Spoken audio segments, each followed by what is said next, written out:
Dashuria e tyre ishte e denjë për një skenar filmi. Grida Duma u njoh me bashkëshortin kur ishte në bangat e shkollës. Ai ishte pedagogu model, ndërsa ajo, studentja e shkëlqyer dhe shumë simpatike.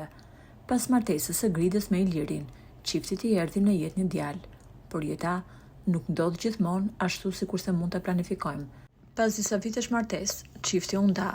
Pas divorcit, Grida hoqi dorë edhe nga politika, duke u fokusuar te gazetaria. Ndonjëherë, jeta të surprizon për keq dhe krejt papritur, ish bashkëshorti i Grida Dumës ka ndërruar jetë. Lajmin e ka bërë publike një mikesha e tyre përbashkët, Majlinda Bregu, e cila shkroi: "Sapo mora lajmin e trisht për ndarje nga jeta të Ilir Shqinës. E kam njohur Ilirin kur të dy ishin pedagog të rinj në universitet dhe më vonë pata fatin ta kem si këshilltar diplomatik në Ministrinë e Integrimit Evropian.